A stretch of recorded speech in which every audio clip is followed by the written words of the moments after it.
Hello and welcome to Critical Dragon, where I talk about narrative in film, television, and in books. And today I want to talk about world building.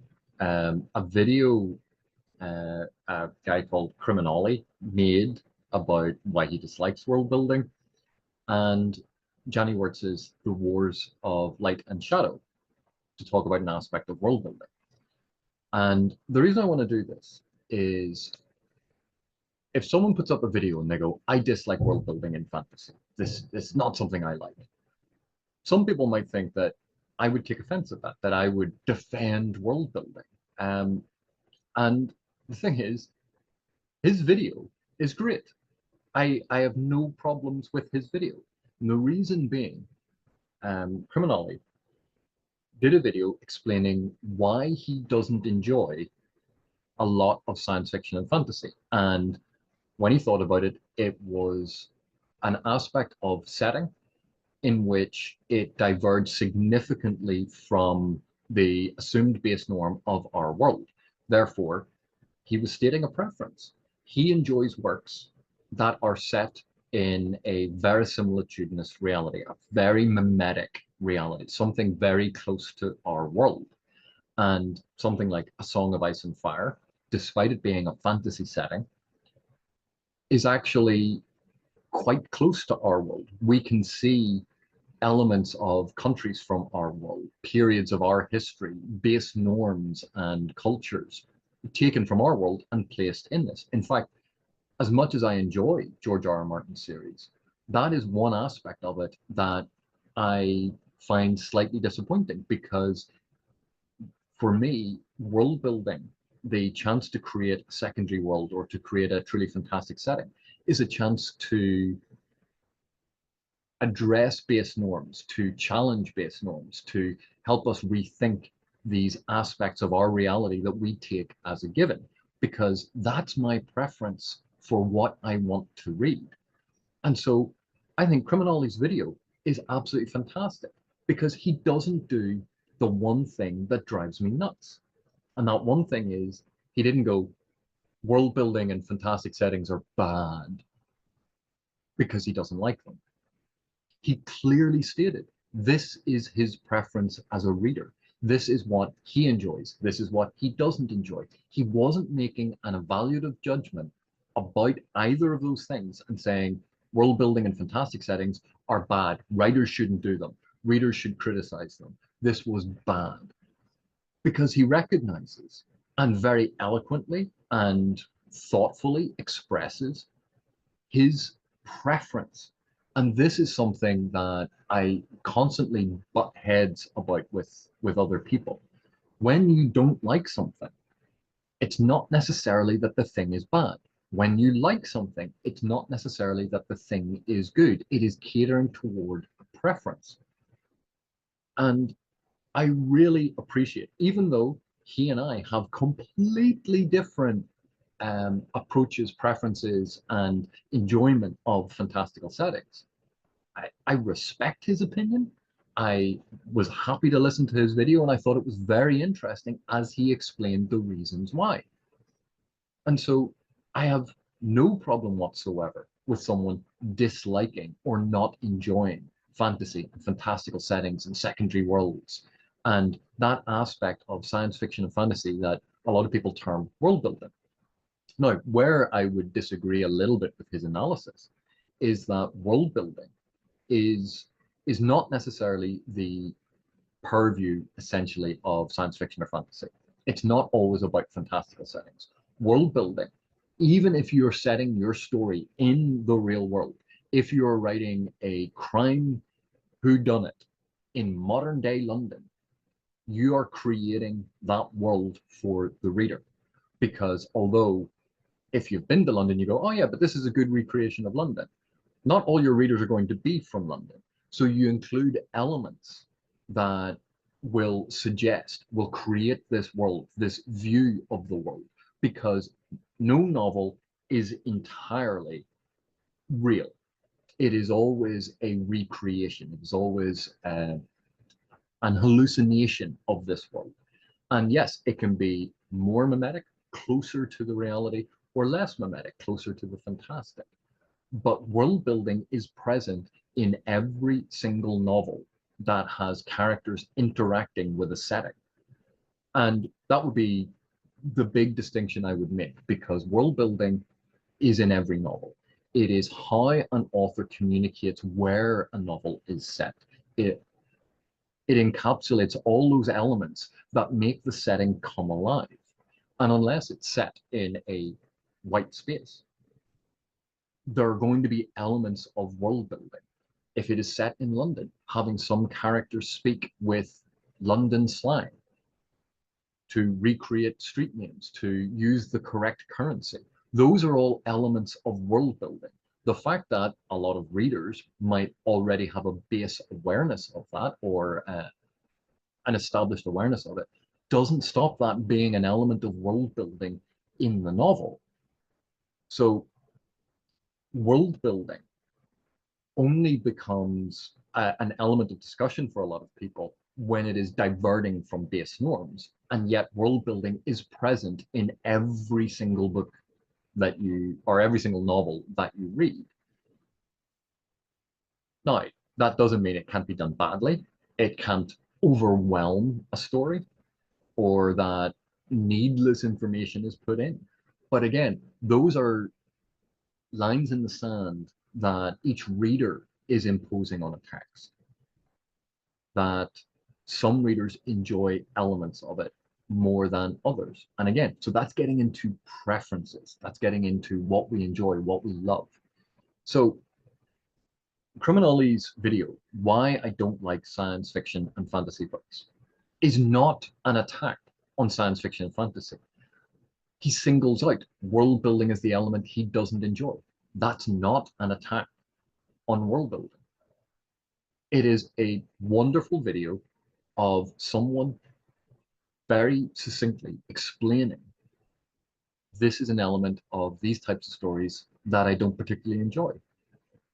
And I wish more people, when they spoke about books, when they spoke about genres, actually took that into consideration and took a step back from, I enjoy this, I don't enjoy that, I'm going to make a value judgment about it. They take a step back and go, no, wait, this is to do with my preferences.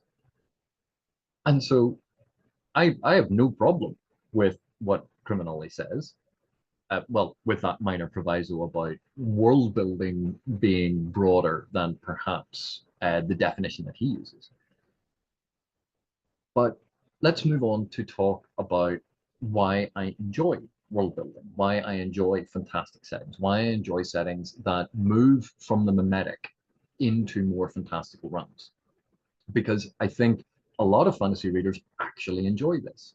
Well, some fantasy readers will enjoy this aspect. Other readers, of course, have other reasons why they enjoy it. But one of the reasons that I enjoy it is by showing us a contrast to our world. It helps us see things that we unconsciously accept in our everyday lives.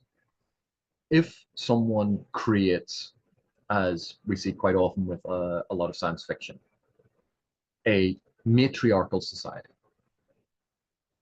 and they show how a matriarchal society functions, that is radically different to the society that we live in.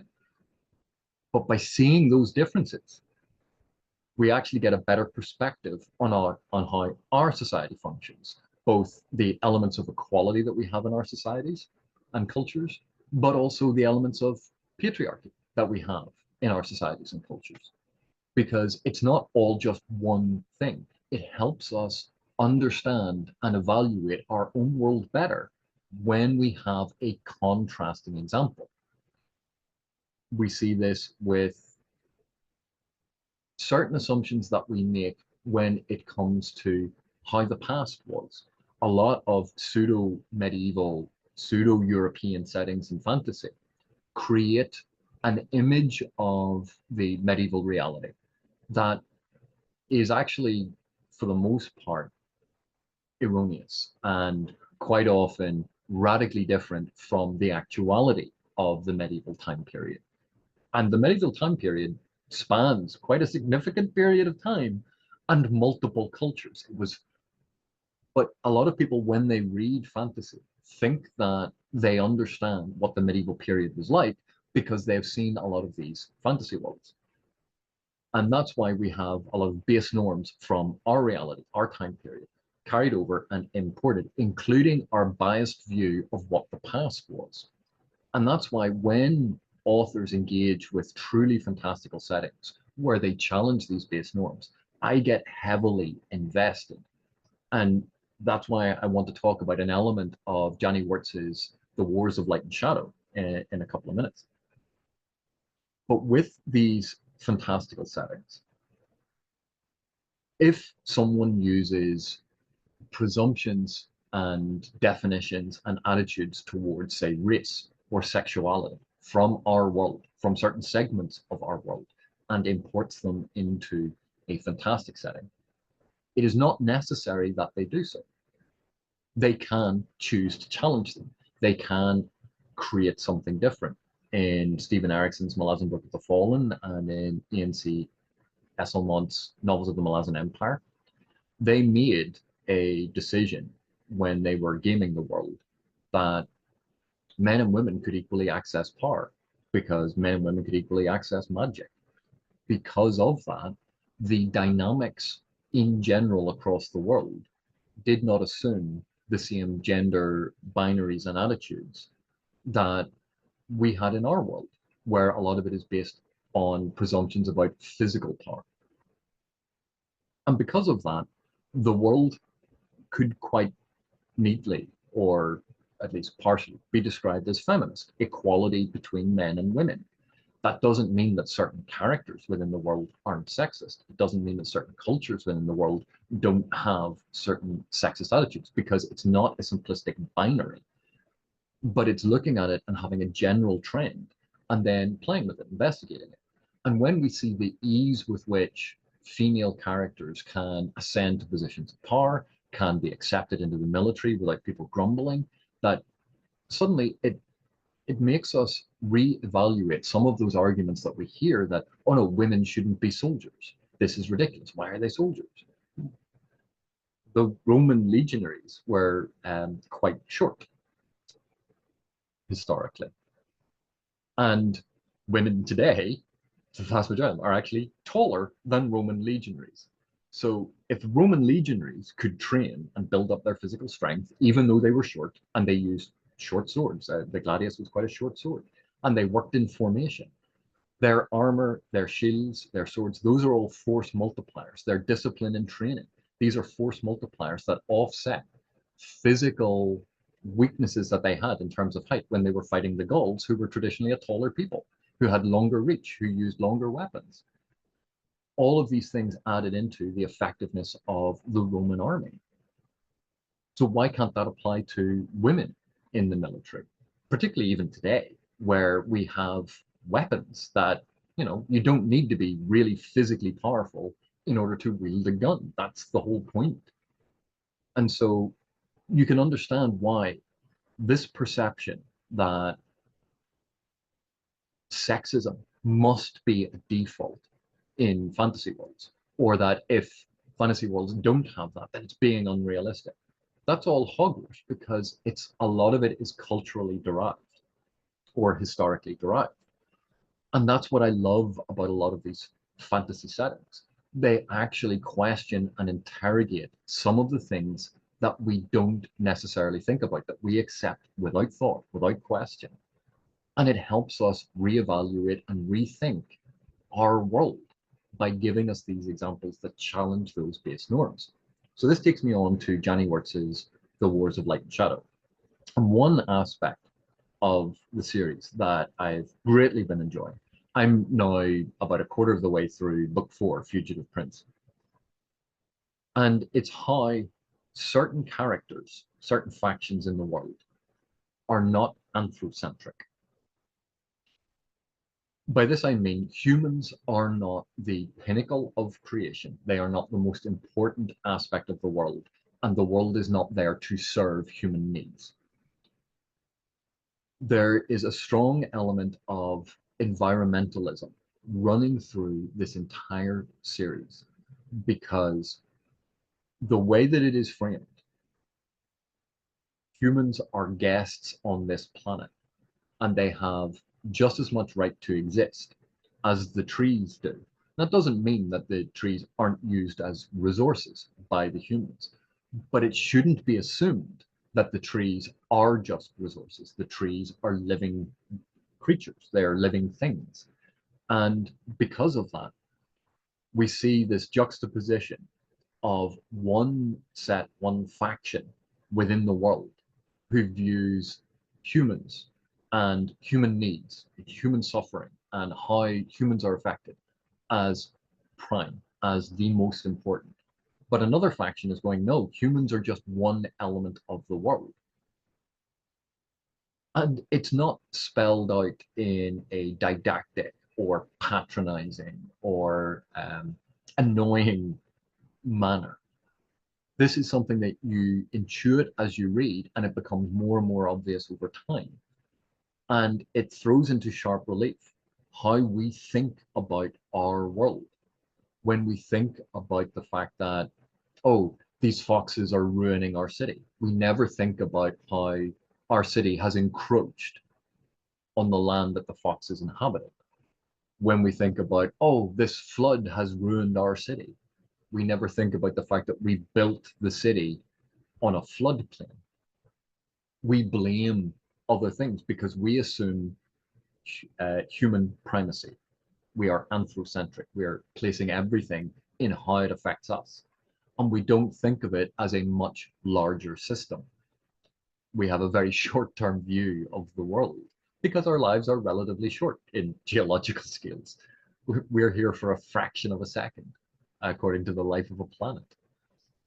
And so it has been fascinating to me to see how, by creating a secondary world, instead of having a book that is about environmentalism, is about our attitude to how we treat the planet, that Wurts has actually worked in a lot of questions about our attitudes to how we live in today's society, how we treat the world around us.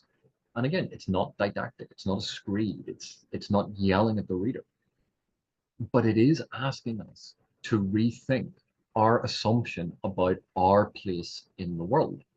Erikson does the same, although in a slightly more obvious fashion, in the Malazan Book of the Fallen. There is a sequence in a book, and I won't say which because I don't want people think I'm spoiling something, and it's an aside, but it talks about how this area has become desert, and it used to be incredibly lush, and yet the humans needed to build ships, so they chopped down the trees.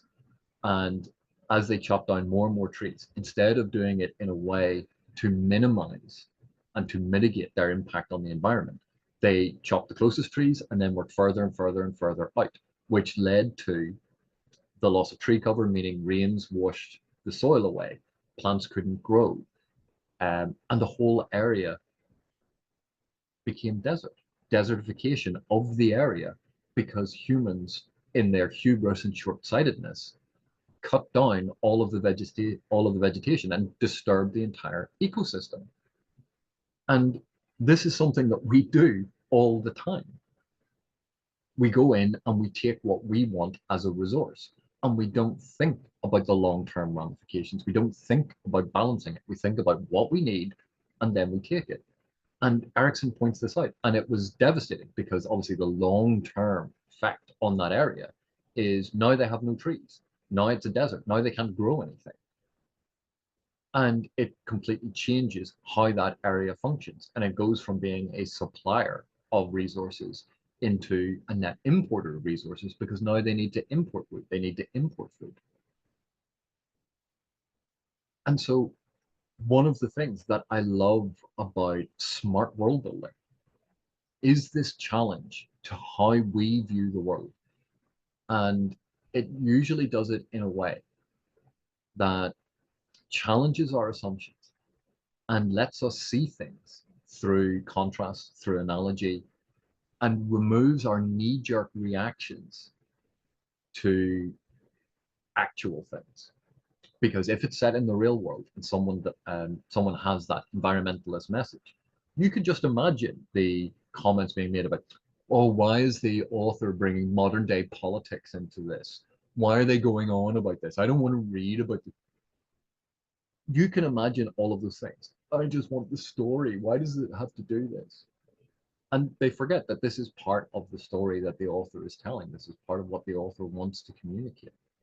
Just because it's not something that they were receptive to or wanted to read, they complain about it and say that it's bad, that we shouldn't have politics in stories. We shouldn't have modern politics in stories. Oh, well, they shouldn't make it so obvious.